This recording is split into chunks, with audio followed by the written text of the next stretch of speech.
So 5 years ago, my college that I was teaching at did their very first active shooter drill. So they get on the intercom and they say, okay, faculty, if you're in your office, go ahead and shut your lights off, close your door, and get under your desk and hide. And just await farther instructions after that. So, okay, so I remember I got up, I shut my door, and I turned my lights off, which doesn't actually matter too much since our door was half windows and most offices have a window in them anyway, so you can see in them just fine. But anyway, I go ahead and oblige and I get under my desk. And I remember as I'm sitting under there, the thought crossed my mind, what if this was real? Not in the sense like it was actually happening at that time, but like playing it out in my head. If the scenario was real and I found myself under my desk sort of in this situation, I started thinking and I thought, there's a couple major problems with this. Number one is that there's no way that the campus police could adequately protect me. And that's nothing against the campus police, they're great dudes. It's just that when you think about it, a college campus is so big and there's so many buildings and there's so many floors, and I think we only had something like 4 campus police officers on duty, and you think there's 100 offices or more, there's all these classrooms, they just can't be everywhere at once, and that just is what it is. So that's a problem. Number 2 is that I was completely helpless. I had no force equalizer. The only thing I could do was I could get under my desk and I could just hope that nothing bad happened to me. Being helpless is just about the last thing that a man should be. That's not who we are as men. That's not how we evolved. That's not how we ever operated. And I'll expand on that in just a little bit though. But it falls in line with this new, safe, socially approved form of masculinity that's seemingly being pushed by everybody. Social media, corporations, TV, politicians, teachers, churches, you name it. They appear intent on dismantling masculinity and reconfiguring it into a new system where men are effectively neutered, domesticated, harmless, and helpless. Which, at that point, isn't even masculinity at all. Masculinity is not, nor has it ever been, helpless, or any of those other things for that matter. And sitting there hiding under my desk, I decided right then and there that moving forward, I wasn't going to be either. So the college I was working at was actually one of only 22 colleges in the United States at that time where you could conceal carry on campus. And that was faculty, students, staff, everybody could. And so, of course, the first thing I did was I signed up for a concealed carry class in Denver. So I did the class, I submitted my paperwork to the city, ended up getting my permit, and then I just immediately started going to the gun range. And I was consistently training and just working to become as proficient as possible. Now, of course, I understood that the odds of a school shooting at my school were extremely small.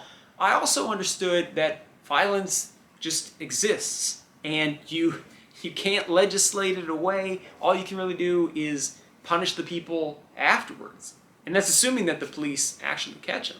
The whole system just kind of bothers me a little bit, right? The idea that if you or your family are in trouble, that you call this hotline and they dispatch another man or woman to your house to protect you or your family.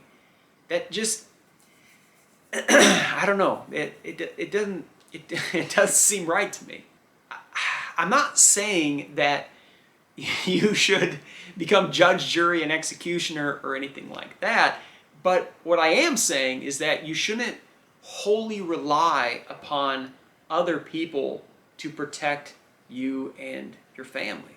For one, help might not actually even arrive on time. As the old adage goes, when seconds count, the cops are only minutes away. And don't get me wrong, I'm not knocking cops or anything like that. It's just there's only so many of them, and they can't be everywhere at once. And 2, as a husband and as a father, it's your responsibility to protect your family. To do so, you need to form a healthy relationship with violence, using it for good and only when absolutely necessary. In other words, you need to be a controlled but dangerous man. Peaceful, but with the capacity for just violence. And you can't call yourself peaceful unless you're capable of violence, right? Like, if you're not capable of violence, you're not peaceful, you're just harmless. Historically, there's always been bad, violent men, but those bad, violent men have always been kept in check by good, violent men. But when good men become harmless, it's a recipe for disaster. So how does one become a controlled but dangerous man? Well, here's what I suggest. Number one, firearms training. Take classes, shoot consistently, and become proficient.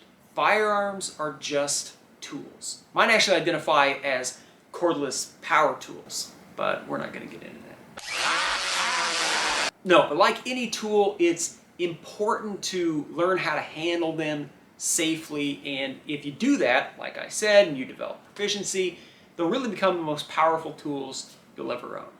Number two, martial arts. So personally, I do jiu-jitsu, but there's tons of different martial arts that are incredibly beneficial, that are just great skills to begin developing. Boxing is another one that I highly recommend. And unless you trained at the Cobra Kai dojo in 1984, an enemy deserves no mercy. Your instructor, coach, or sensei will help you balance out your skills with discipline. In the same way that a good firearms instructor can make you a proficient shooter, but also safe, responsible, and knowledgeable about the law. Number three, strength training. While physical strength is perhaps a bit less valuable now than it was historically, it's still better to be strong than it is to be weak. And in a physical confrontation, physical strength matters. And if you couple it with something like martial arts, you really can become a monster in the best way. All this is part of the male blueprint from 300,000 years of genetic adaptations, and potentially even farther back than that. So take firearms training, for instance. So historically, firearms training would be comparable to weapons proficiency. And weapons proficiency is really an inherent instinct in males. There was a study done by the German human ethologist named Eitel Eibelsfeld, and it was amongst 32 different cultures all the way around the world. And what's fascinating is that he found that in every single culture, in every single one of them, that boys begin throwing stones at between 4 and 5 years old. That they just this instinct kicks in and they begin throwing stones between 4 and 5 years old, but girls, females, don't. And what's really fascinating when you think about it is that throwing stones goes back to the earliest humans, right? And they would throw stones for hunting, they'd throw stones for defense, they'd throw stones for warfare.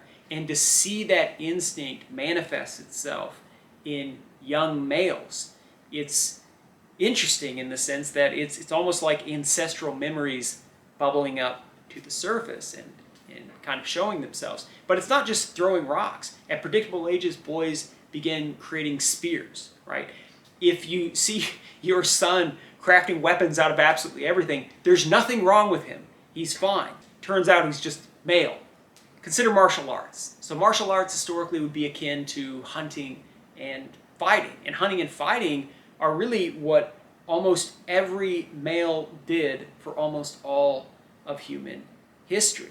And if you look at the archaeological evidence on this, it's actually pretty fascinating. So when you look at these skeletal remains of early human males, their injuries are almost identical with those of modern bull riders, which is pretty crazy, right? And so what does that tell us? It tells us that our ancestors were right in the thick of it, right? Right in the thick of all of the hunting that was quite violent and very much full contact, and right in the thick of the warfare, right? But this is who men were, and this is what we were designed to be. Historically, strength training, though they wouldn't have called it that, was simply part of our strenuous ancestral life in a million ways.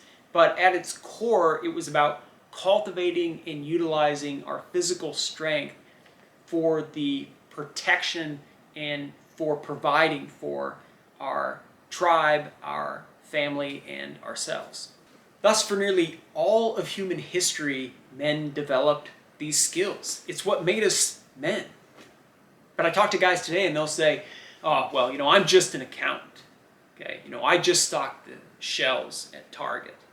I just answer the phones. I just work the register. And I think, well, you're men, aren't you? Get to it. Thank you folks for watching. If you guys enjoyed the video, please make sure that you like, subscribe, and hit that notification bell. Also, if you want to further support my efforts, you can do so on Patreon or buy some gear for the Modern Frontier for the Man vs. History Outfitter Shop. See you folks next time. Focus on me.